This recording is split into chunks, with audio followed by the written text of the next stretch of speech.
தேடி தேடி சென்று சோறு தின்பதையும், தேவையே இல்லாமல் அவுட்டிங் என்ற பெயரில் ஊர் சுற்றுவதையும், நடுராத்திரியில் திரைப்படம் பார்க்கப் போவதையும், நாகரிகம் என்ற பெயரில் அநாகரிகத்தில் ஈடுபடுவதையுமே இந்த தலைமுறையினர் வாழ்வியலாக ஆக்கி வருகின்றார்கள்.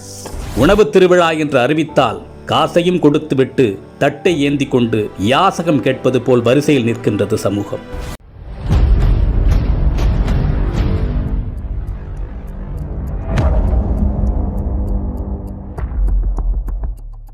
ஒரு நடிகன் தன்னுடைய வருமானத்தை பெருக்கிக் கொள்ள நள்ளிரவு காட்சிகளை வைக்கின்றார். அறிவை இழந்து குடும்பத்தோடு சென்று கூட்ட நெரிசல் சிக்கி இறந்து போகின்றார்கள். அதை பற்றி கவலைப்படாமல் தன்னுடைய வசூல் கணக்கை பார்த்து கொண்டிருக்கின்ற ஒரு நடிகனை தலையில் தூக்கி வைத்து வசூல் மன்னன் என்று கொண்டாடி கொண்டிருக்கின்றது இந்த சமூகம். பேசத் தெரியாத குழந்தைகளின் கையில் அலைபேசியை கொடுத்து அதை பெருமையாக பார்த்து ரசிக்கின்றது சமூகம். இரவு 2 மணிக்கு மிட்நைட் பிரியாணியை குடும்பத்தோடு சென்று சாப்பிடுவது கௌரவமாகிவிட்டது. நீங்கள் உங்கள் குழந்தைகளுக்கு உணவு கொடுக்கவில்லை, ஸ்லோ பாய்சன் கொடுக்கின்றீர்கள். உங்கள் தலைமுறையை மலடாக்குவதற்கு மருந்து கொடுத்து கொண்டிருக்கின்றீர்கள். பிள்ளையை பெற்ற பெற்றோர்களே, நம்மில் பலர் பிள்ளைகளை உருவாக்கவில்லை, நிறைய வருமானம் கொடுக்கும் ஜெர்சி மாடுகளை உருவாக்கி கொண்டிருக்கின்றோம். உங்களில் எத்தனை பேரின் பிள்ளைகளுக்கு அறிமுகமில்லாத ஒரு மனிதரிடம் 10 நிமிடம் உரையாடத் தெரியும்? சொல்லிக் கொடுத்திருக்கின்றீர்களா? இனி சொல்லிக் கொடுங்கள். உங்களில் எத்தனை பேரின் பிள்ளைகளுக்கு தன்னம்பிக்கைக்கும் தலைகணத்திற்கும் உள்ள வேறுபாடு தெரியும்? சொல்லிக் கொடுத்திருக்கின்றீர்களா? இனி சொல்லிக் கொடுங்கள். உங்களில் எத்தனை பேரின் பிள்ளைகளுக்கு நம் தாய்மொழியில் தமிழில் தொடர்ந்து ஒரு 5 நிமிடம் பிற மொழி கலவாமல் பேசத் தெரியும்? சொல்லிக் கொடுத்திருக்கின்றீர்களா? இனி சொல்லிக் கொடுங்கள். உங்களில் எத்தனை பேரின் பிள்ளைகளுக்கு உங்களின் மாத வருமானம் தெரியும்? அதை கொண்டு எப்படி உங்கள் குடும்பத்தை நடத்துகின்றீர்கள் என்று எத்தனை பேர் உங்கள் பிள்ளைகளுக்கு சொல்லிக் கொடுத்திருக்கின்றீர்கள்? இல்லை என்றால் சொல்லிக் கொடுங்கள். அது தெரியாததால் தான் இன்று பலர் லட்சத்தில் வருமானம் ஈட்டியும் இஎம்ஐயில் வாழ்க்கையை தொலைத்து விழி பிதுங்கி நின்று கொண்டிருக்கின்றார்கள். ஆண் பிள்ளைகளோ பெண் பிள்ளைகளோ, உடல் வெட்கம் என்றால் என்ன என்று சொல்லிக் கொடுங்கள்.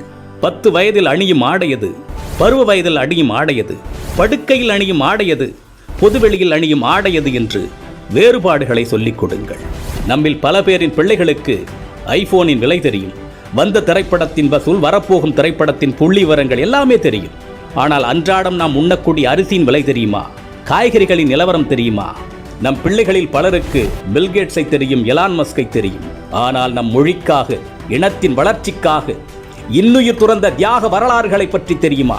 இன்னும் சொல்வதானால் உங்களில் எத்தனை பேர் அவர்களை நினைத்து பார்க்கின்றீர்கள்? நம் மண்ணின் தியாக வரலாறுகளை நம் பிள்ளைகளுக்கு சொல்லிக் கொடுங்கள். எப்பொழுதுமே உறவுகளை எதிரிகளாக மட்டுமே கட்டமைத்து அவர்களின் மூளைகளில் ஏற்றிவிடாதீர்கள்.